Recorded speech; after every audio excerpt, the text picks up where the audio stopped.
कहानी की शुरुआत में हम एक घने जंगल को देखते हैं जहां दो कपल रिक और हेली माउंटेन क्लाइंबिंग कर रहे थे। रिक हेली से पहले ऊपर पहुंचकर हेली से कहता है कि मैंने तुमसे कहा था कि तुम मुझे हरा नहीं सकती। इसके बाद रिक जंगल के चारों ओर नजर घुमाता है जहां उसे दूर दूर तक घने जंगल के अलावा इंसान का नाम व निशान तक दिखाई नहीं देता। रिक हेली से कहता है कि तुम भी जल्दी से ऊपर आओ, यहाँ से जंगल बहुत ही खूबसूरत दिखाई दे रहा है। ये कहकर रिक आगे बढ़ने लगता है। हेली अब यहाँ अकेले ऊपर चढ़ने की कोशिश करती है पर तभी उसका पैर फिसल जाता है और वो नीचे गिरने लगती है, लेकिन जैसे तैसे करके वो खुद को संभाल लेती है और अब वो मदद के लिए रिक को आवाजें लगाती है, लेकिन रिक कोई भी जवाब नहीं देता और अचानक रिक चट्टान के किनारे पर आ गिरता है। हेली जब रिक की तरफ देखती है तभी उसके मुंह पर खून की कुछ बूंदें गिरने लगती हैं, जिसे देखकर हेली परेशान हो जाती है। अब वो इस हालात को समझने की कोशिश कर ही रही होती है कि तभी कोई रिक को उठाकर नीचे फेंक देता है और यह देखकर हेली के गले में सांसें अटक जाती हैं। अब हेली जैसे तैसे करके खुद को छुड़ाकर नीचे उतरने की कोशिश करती है पर तभी रस्सी से हेली को कोई ऊपर खींचने लगता है। डर के मारे हेली खुद को बचाने के लिए रस्सी काट देती है जिससे वो सीधा नीचे रिक की बॉडी के पास गिर जाती है। रिक को मरा हुआ देखकर हेली जोर जोर से रोने लगती है। अब वो इस हादसे से अच्छी तरह संभल नहीं पाई थी कि तभी वो देखती है कि ऊपर झाड़ियों से कोई तेजी से उसकी तरफ आ रहा है, जिसे देखकर हेली अपनी जान बचाने के लिए तेजी से अपनी कार की तरफ दौड़ती है, लेकिन भागते भागते उसका पांव एक कांटेदार तार में फंस जाता है जिससे वह नीचे गिर जाती है और तभी हम देखते हैं कि कोई हेली को घसीट कर ले जाता है। अब यहाँ हमें यह पता चलता है कि वेस्ट वर्जीनिया के इस एरिया में बहुत से लोग गायब हो रहे हैं और लोगों का मानना है कि इस जंगल में काफी अजीब से दिखने वाले लोग रहते हैं जो इंसानी मांस खाते हैं और जो कोई भी इस जंगल में आता है वो अजीब से दिखने वाले लोग उसे मार देते हैं। अब अगले सीन में हम सड़क पर एक कार को देखते हैं जिसमें क्रिस नाम का एक आदमी बैठा होता है। क्रिस आज इंटरव्यू के लिए जा रहा था, लेकिन कुछ दूर आगे आने के बाद क्रिस हाईवे पर ट्रैफिक के बीच में फंस जाता है। जब वह देखता है कि गाड़ियां बिल्कुल भी आगे बढ़ नहीं रही हैं, तब वो अपनी कार से उतरकर आगे एक ट्रक ड्राइवर के पास जाता है और उससे ट्रैफिक जैम होने की वजह पूछता है, जिस पर वह ट्रक ड्राइवर उसे बताता है कि 3 मील दूर एक केमिकल ट्रक पलट गया है और उसका सारा केमिकल सड़क पर फैल गया है, इसलिए यह जैम खुलने में कुछ घंटे लग सकते हैं। ये सुनकर क्रिस परेशान हो जाता है क्योंकि उसे इंटरव्यू के लिए देर हो रही थी। अब अगर वो यहाँ ट्रैफिक खुलने का इंतजार करता तो उसे यहाँ कई घंटे खड़ा रहना पड़ता, जिस वजह से उसका इंटरव्यू मिस हो जाता। इसलिए क्रिस अपनी कार मोड़कर कोई दूसरा रास्ता ढूंढने लगता है और वो जिस जगह जॉब के लिए जा रहा था वो उस जगह कॉल करके उन्हें अपनी सिचुएशन समझाने की कोशिश करता है कि ट्रैफिक जैम होने की वजह से मैं जल्दी नहीं आ पाऊंगा, लेकिन एक पहाड़ी इलाका होने की वजह से उसके मोबाइल फोन का सिग्नल कट जाता है। कुछ दूर आगे आने के बाद रास्ते में उसे एक गैस स्टेशन का साइन दिखाई देता है, जिसे देखकर क्रिस को लगा कि शायद मुझे यहाँ कोई मदद मिल जाए, इसलिए वह अपनी कार उस तरफ मोड़ लेता है। रास्ते में वह देखता है कि यहाँ पर कई सारी लावारिस कार्स खड़ी हैं। यह देखकर उसे काफी अजीब लगता है, लेकिन फिर वह इस बारे में ज्यादा न सोचते हुए उस गैस स्टेशन पर पहुंच जाता है जहां उसे एक बूढ़ा आदमी दिखता है। वो बूढ़ा आदमी काफी बुरी हालत में था। क्रिस उस बूढ़े आदमी से फोन के बारे में पूछता है तो वो बूढ़ा आदमी इशारा करके फोन बता देता है, जिसके बाद क्रिस जल्दी से फोन के पास आकर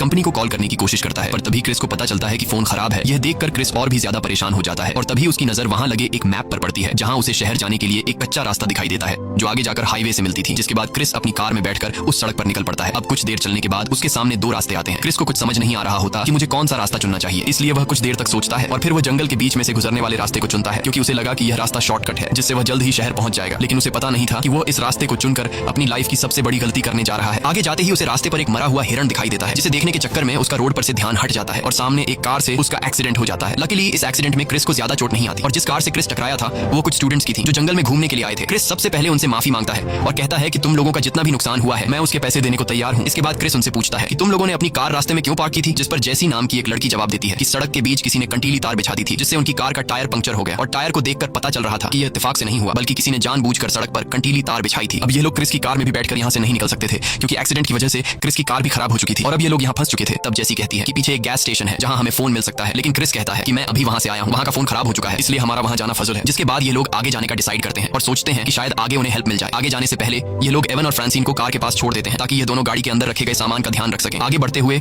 उन्हें रास्ते में एक मरा हुआ नेवला जमीन पर पड़ा मिलता है जिसे किसी ने बुरी तरह से कुचल दिया था। ये लोग इस पर ज्यादा ध्यान नहीं देते और आगे बढ़ने लगते हैं। कुछ दूर आगे आने के बाद उन्हें एक जगह पर टायर्स को आग लगी हुई दिखाई देती है, जिसे देखकर क्रिस समझ जाता है कि यह जगह नॉर्मल नहीं है। क्रिस खतरा महसूस करते हुए सभी को आगे बढ़ने के लिए कहता है। दूसरी तरफ एवन और फ्रांसिन जो गाड़ी का ध्यान रखने के लिए अकेले रह गए थे, ये दोनों इंतजार में थे कि कब इनके साथी मदद लेकर आएंगे। पर तभी एवन को जंगल से किसी चीज की आवाज सुनाई देने लगती है, जिसे सुनकर एवन फ्रांसिन से कहता है कि तुम यहीं कार में रहो, मैं देखने जा रहा हूँ कि ये आवाज कहाँ से आ रही है। जिसके बाद एवन जंगल की तरफ चला जाता है और फ्रांसिन कार में बैठकर एवन का इंतजार करने लगती है, लेकिन इंतजार करते करते काफी देर हो जाती है और एवन वापस लौटकर नहीं आता, इसलिए फ्रांसिन एवन को ढूंढने जंगल में चली जाती है। आगे बढ़ते हुए उसे एवन का जूता मिलता है। ये देखकर फ्रांसिन को कुछ समझ नहीं आता कि एवन ने अपना एक जूता यहाँ क्यों छोड़ा है और कुछ दूर आगे जाने के बाद उसे जमीन पर एक कटा हुआ इंसान का कान दिखता है और उस कान में रिंग्स देखकर फ्रांसिन समझ जाती है कि यह एवन का कान है। ये देखकर फ्रांसिन बहुत ज्यादा घबरा जाती है और वो समझ जाती है कि यह जगह खतरे से खाली नहीं है। अब इससे पहले कि फ्रांसिन वहां से भाग पाती तभी पीछे से एक आदमी उसे पकड़कर मार डालता है। दूसरी तरफ वो लोग आगे बढ़ते हुए सड़क के एंड तक पहुंच जाते हैं जहां से आगे कोई रास्ता नहीं था, इसलिए वो लोग जंगल के अंदर जाने लगते हैं। कुछ दूर आगे आने के बाद उन्हें सामने एक घर दिखाई देता है, जिसे देखकर ये लोग काफी खुश हो जाते हैं क्योंकि उन्हें लग रहा था कि शायद यहाँ हमें हेल्प मिल जाए। अब ये लोग जब इस घर के करीब पहुंचते हैं तो वहाँ उन्हें आसपास बहुत सारी कार्स दिखाई देती हैं, जिसे देखकर उन्हें काफी अजीब लगता है। अब यहाँ क्रिस इस घर का दरवाजा नॉक करता है, लेकिन अंदर से कोई जवाब नहीं आता, इसलिए अब ये लोग खुद ही अंदर चले जाते हैं। अंदर जाकर ये लोग देखते हैं कि यह घर बहुत ही बुरी हालत में है। इसे देखकर ऐसा लग रहा था कि इस घर की कई महीनों से सफाई नहीं हुई है। खाने का टेबल बहुत ही गंदी हालत में था। अब यहाँ ये लोग फोन या रेडियो ढूंढने के लिए घर की जांच पड़ताल करने लगते हैं। तभी उन्हें ढेर सारी कार्स की चाबियां मिलती हैं। क्रिस जब फ्रिज खोलता है तो उसकी आंखें खुली की खुली रह जाती हैं क्योंकि वहाँ किसी ने इंसान के बॉडी पार्ट्स बॉटल्स में रखे थे। वहीं जैसी जब बाथरूम में जाती है तो वहाँ उसे बाथ टब में इंसान की डेड बॉडी पड़ी मिलती है, जिसे देखकर वो बहुत ज्यादा घबरा जाती है और तभी एक बाल्टी का ढक्कन हटाने पर उन्हें वो कंटीला तार दिखाई देता है जिससे उनकी कार पंक्चर हुई थी। ये सब देखकर ये लोग समझ समझ जाते हैं कि इस घर में जो भी रहता है वह बहुत ही ज्यादा खतरनाक है। अब ये लोग जल्दी से वहां से निकलने लगते हैं और जैसे ही ये लोग दरवाजे के करीब पहुंचते हैं तभी उन्हें एक गाड़ी की आवाज सुनाई देती है। क्रिस जब खिड़की से छिपकर देखता है तो उसे पता चलता है कि यहाँ एक गाड़ी आ रही है। अब ये लोग जिस दरवाजे से आए थे उस दरवाजे से तो निकल नहीं सकते थे क्योंकि सामने से वो गाड़ी आ रही थी, इसलिए ये सब पीछे के दरवाजे से निकलने का सोचते हैं, लेकिन पीछे का दरवाजा ब्लॉक किया गया था। अब ये लोग बुरी तरह से फंस चुके थे और उन्हें कुछ समझ नहीं आ रहा था कि यहाँ से कैसे निकला जाए। जब उन्हें बाहर निकलने का कोई भी रास्ता नहीं मिलता तब ये लोग जल्दी से अलमारी और बेड के नीचे छिप जाते हैं। कुछ देर बाद वो मॉन्स्टर्स अंदर आते हैं और फ्रांसिन की बॉडी को बिल्कुल उनके सामने लाकर पटक देते हैं, जिसे देखकर ये लोग बहुत ज्यादा डर जाते हैं। और तभी ये लोग उन मॉन्स्टर्स के चेहरे देख लेते हैं जिनके चेहरे देखने में बहुत ही ज्यादा डरावने थे। दरअसल ये तीनों आदमखोर थे जो इंसानी मांस खाते थे और ये तीनों फ्रांसिन की लाश को उठाकर एक टेबल पर पटक देते हैं और तीनों मिलकर उसे काटना शुरू कर देते हैं। ये खौफनाक मंजर देखकर जेसी काफी ज्यादा डर जाती है और जैसे ही वह चिल्लाने वाली होती है तभी क्रिस उसके मुंह पर हाथ रख देता है और जेसी की आवाज को दबा लेता है। इसके बाद वह तीन आदमखोर फ्रांसिन की बॉडी को खाकर सो जाते हैं। अब मौका देखकर क्रिस और जेसी धीरे धीरे घिसटते हुए बेड के नीचे से निकलते हैं और इन दोनों को देखकर कार्ली और नताशा भी अलमारी के पीछे से बाहर आ जाते हैं और यह चारों दबे पांव वहां से निकलने लगते हैं। अब तीन लोग तो बाहर निकलने में कामयाब हो जाते हैं, लेकिन आखिर में जैसे ही क्रिस निकलने वाला होता है तभी उसकी हलचल से एक आदमखोर की आंख खुल जाती है और वह क्रिस को देख लेता है। अब क्रिस जब समझ जाता है कि आदमखोर ने मुझे देख लिया है तब वह तेजी से वहां से भागने लगता है। ये चारों दौड़ते हुए जंगल की तरफ जाने लगते हैं, लेकिन अब वह आदमखोर भी गाड़ी में बैठकर उनका पीछा करने लगते हैं। यह लोग भागते भागते एक ऐसी जगह पहुंचते हैं जहां बहुत सारी लावारिस गाड़ियां खड़ी थी। अब यहाँ क्रिस गाड़ी में बैठकर यहाँ से निकलने का सोचता है और जब वह हर एक गाड़ी को स्टार्ट करने की कोशिश करता है तो वहां मौजूद सभी गाड़ियां खराब थी। अब ये लोग सोच ही रहे होते हैं कि यहाँ से कैसे निकला जाए कि तभी वहां आदमखोर अपनी गाड़ी में पहुंच जाते हैं, जिसे देखकर यह लोग गाड़ियों के पीछे छिप जाते हैं। लेकिन उन आदमखोरों को पहले से पता था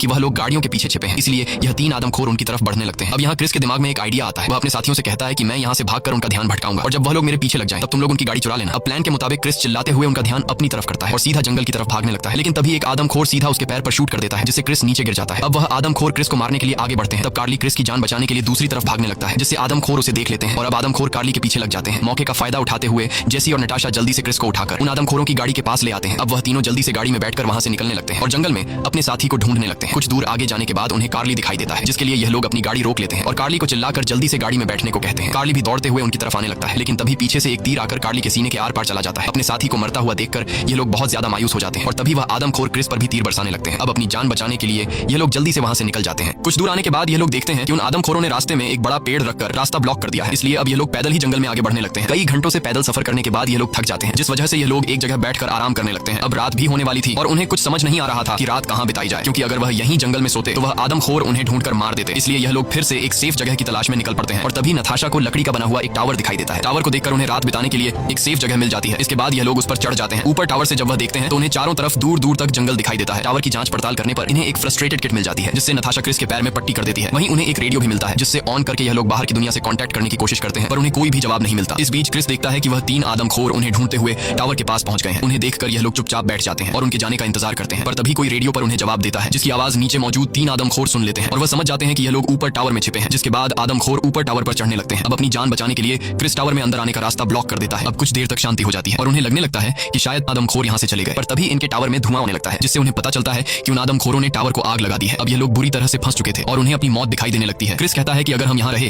तो आग में जलकर मारे जाएंगे, इसलिए क्यों ना सामने के पेड़ पर कूदकर अपनी जान बचाने की कोशिश की जाए। अब यहाँ क्रिस सबसे पहले टावर से सामने के पेड़ पर कूद जाता है और पेड़ की एक टहनी को पकड़कर नीचे गिरने से खुद को बचाता है। जिसके बाद वह दो लड़कियां भी टावर से पेड़ पर कूद जाती हैं, लेकिन कूदते समय नीचे तीन आदमखोर उन्हें देख लेते हैं और उनमें से एक उन्हें मारने पेड़ पर चढ़ने लगता है। उधर ये लोग टहनियों के सहारे धीरे धीरे आगे बढ़ते हैं, लेकिन नताशा सबसे पीछे होती है और तभी पीछे से एक आदमखोर आकर नताशा को बड़ी बेरहमी से मार डालता है। अब क्रिस जेसी को लेकर आगे बढ़ता है, लेकिन वह आदमखोर भी उनका पीछा करने लगता है। अब यहाँ क्रिस के दिमाग में एक आइडिया आता है। क्रिस समझदारी से काम लेते हुए एक टहनी को खींच कर पकड़ लेता है और जैसी उस आदमखोर को फंसाकर वहां तक ले आती है, जैसे ही वह आदमखोर उनके नजदीक आता है तब क्रिस टहनी छोड़ देता है, जिससे वह आदमखोर नीचे गिर जाता है। अपने साथी को जख्मी हालत में देखकर नीचे मौजूद दो आदमखोर काफी ज्यादा गुस्सा हो जाते हैं। इधर यह दोनों चुपके से पेड़ की टहनियों से गुजरते हुए एक झरने के पास पहुंच जाते हैं और रात वहीं पर बिताते हैं। सुबह होते ही ये दोनों वहां से निकलने लगते हैं और चलते चलते उन्हें एक सड़क दिखाई देती है। सड़क को देखकर ये दोनों बहुत ज्यादा खुश हो जाते हैं, लेकिन उनकी यह खुशी कुछ ही देर की मेहमान थी। तभी पीछे से एक आदमखोर आकर क्रिस पर हमला कर देता है, जिससे क्रिस ढलान से नीचे लुढ़कने लगता है और वह आदमखोर जेसी को पकड़कर अपने साथ ले जाता है। तभी क्रिस को रोड पर पुलिस की कार दिखाई देती है, जिसे देखकर क्रिस जल्दी से पुलिस की गाड़ी के सामने पहुंचता है। दरअसल रात को जब रेडियो से उन्होंने मदद मांगी थी तब उस पुलिस वाले ने उनकी मदद का सिग्नल सुन लिया था, इसलिए वह उन्हें बचाने के लिए आया था। अब इससे पहले कि क्रिस उस पुलिस वाले को सब कुछ बता पाता तभी पीछे से एक तीर आकर पुलिस की आंख फोड़ देता है। यह देखकर क्रिस बहुत ज्यादा घबरा जाता है और वह जल्दी से उसी पुलिस की गाड़ी में बैठकर वहां से निकलने लगता है, लेकिन कार की चाबी पुलिस के पास थी। अब क्रिस उस पुलिस वाले की जेब से चाबी निकाल नहीं सकता था, क्योंकि वह आदमखोर क्रिस के काफी करीब आ चुका था। इसलिए क्रिस खुद को बचाते हुए झाड़ियों के पीछे छिप जाता है और तभी वह आदमखोर पुलिस की लाश को उठाकर